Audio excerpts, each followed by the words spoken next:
the actual high level fighters like Canelo, Nate or Nick Diaz, Kamaru Usman, Tommy Fury, McGregor, etc. Do you think any of those fights are realistic to happen if he beats Woodley?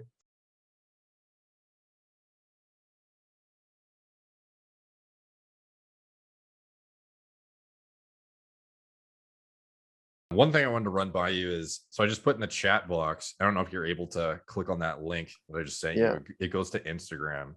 Okay. Okay. Let me know if it opens up. I'm not sure if you're logged in through your desktop to Instagram to be able to see it. I'm not even sure I can log in. Okay, here. Yeah, it opened. Oh, it did? List. Yeah. Okay. So opened. This is Jake Paul's purported hit list, where he has his first 3 opponents crossed off, and then he has Woodley next, and then after that he has Canelo Alvarez, Nate or Nick Diaz, Kamaru Usman, Tommy Fury, Tyson Fury's half brother, McGregor, KSI, Gervonta Davis, and then Logan Paul with a question mark beside it. So listen, I gotta say, he's great at marketing. I love this guy. Yeah. I love his marketing. I love what he's doing in the sport. He's bringing money and eyeballs to the sport. It's great. I have nothing against the guy. Okay, I'm all for it. So somebody asked me a question, I give my honest answer. Yeah. And I'll tell you, like, a great example, actually, if you look at his board, before we get to your question, look at Nate Diaz's career. Mm-hmm.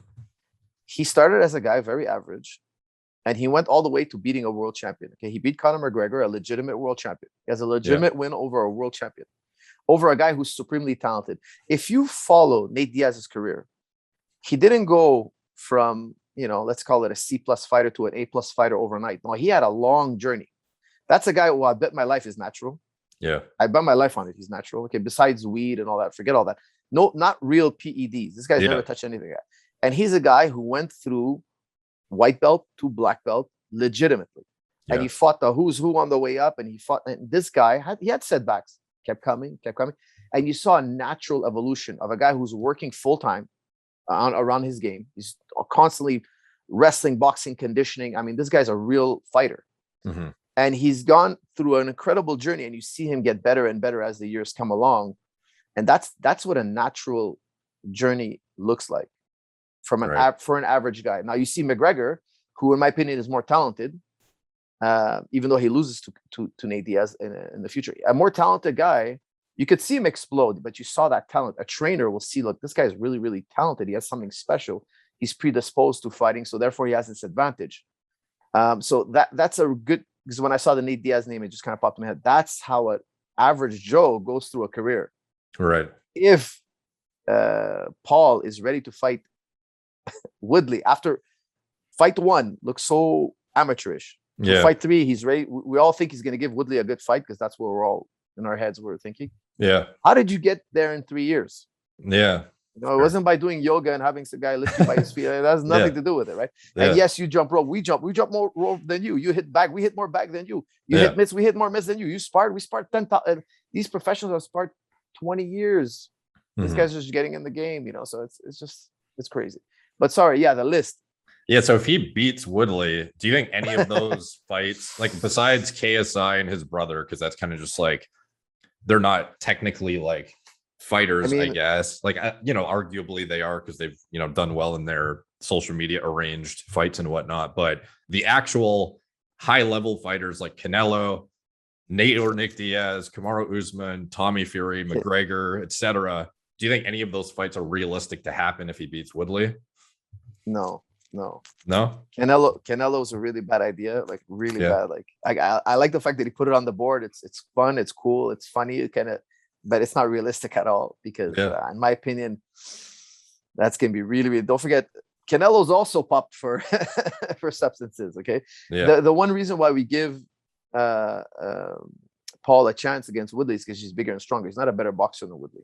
What do you think about the Canelo drug test positive, by the way? Because the clenbuterol thing is pretty iffy, given the presence in the meat contamination in Mexico and whatnot. It could be. I mean, I don't know, but that's, again, that guy has receipts. He has a lifetime of training. Yeah, he's been in the ring. So I don't know. I can't tell you I know, but I know for a fact fighters do it. We have scientific evidence of that. People have been busted. People have admitted to it. It has happened. So I can't tell you, but that guy, because he has receipts, plus, there's tests that are positive. I don't know the ins and outs of that particular case, but regardless of that, he's a very, very dangerous guy. I mean, he beat Triple G, for goodness sake. You know, I mean, Yeah. it's just another level. Nick Diaz also a bad idea. I mean, those guys are just too far ahead. Kamaru, I mean, Kamaru is just like, I don't know. Kamaru, you don't want to say his name. I would leave his name out of the list. But again, I think it's more of a marketing idea, you know, and the whole list is not good. What do you think is the most realistic one of any on that list? Oh, KSI, definitely. KSI is doable. Like, I mean, he there's, you know, he could fight his brother, you could fight KSI, but I mean, Connor would be, you know, bad idea. If he beats KSI or his own brother, and then he's going down this hit list like of the actual fighters, you know, like actual, I don't say it like disrespectfully, I just mean like differentiating between the guys on social media and the guys who are like, you know, professional fighters for a living. Who of that list do you think would make sense next, or would even plausibly agree to step in a ring with him? I mean, if he beats Woodley, man, I would like to see him fight Nate Diaz. I think it's they're more similar in size, and it would be a huge payday for Nate, and Nate would sell the fight. It would be brilliant, you know. Yeah. But I don't think Kamaru, because he's the world champion, I don't think they would let him do it. I mean, Conor McGregor is going to be busy with other fights. He's got other mega fights waiting for him. I mean, KSI, I mean, fighting his own brother, I think will be probably too, people think it's fake. I think KSI and probably Nate Diaz will be great, because I think the Nate Diaz fight would sell probably more than anything else. You know, maybe Masvidal also will be great because he has the BMF title. Right. Maybe they can put that on the line because it's not an official title. I don't know. Maybe they work something out that's super, you know, marketing friendly. I like these kind of fights, to be honest with you. I like these between MMA fights. We watch these very intriguing boxing fights. I like it. I think it has a place. So if he loses, do you think the hype train, when it dies down and it's over, if he loses to Woodley, do you think he still has any leverage to finagle like big fights in the future? Or as long as he fights well. Okay. If he fights well, he could fight in a loss won't mean nothing. You know, I think it won't mean nothing as long as he takes it well. I mean, if he cowers in the corner and runs around in circles, which I don't think he's going to do, then, you know, he lose all credibility. But if he stands up there and trades blows and fights and like puts on a good performance, people will watch him again, you know, and we'll support him. We'll push him. You know, he's bringing a lot of big paydays. He's got the views. He's bringing people into combat sports. I like it. I think it's great. I'm really happy that Tyron is making a big payday, and he's Paul is making a big payday, and everybody on the card. You know, so the fight community, I think we should support him, push it. You know, and so what? He has a loss. Doesn't matter. He's still bringing eyeballs. He's still bringing a production.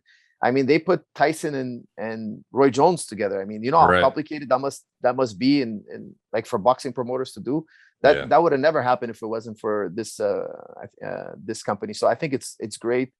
And if you had a Nate Diaz versus a Paul, I think it could be really huge. A Masvidal versus Paul, I think it would be huge. You know, just the intrigue, Doesn't matter who wins. We just want to see, you know, we want to see what happens. Yeah. Do you think that what he's fighting in right now, essentially he's been unchecked as far as testing parameters? Like, this is the most strict it's been, and it's literally like testing you on fight day, essentially, at best. Do you think that plays a role in why he does these fights? The fact that he basically can get away with doing whatever he wants? Do you think that if he was under the scrutiny of more like USADA level testing, do you think he would still be trying to go after these big fighters? Or what do you think? Because you think it has a pretty big role on his progression, right?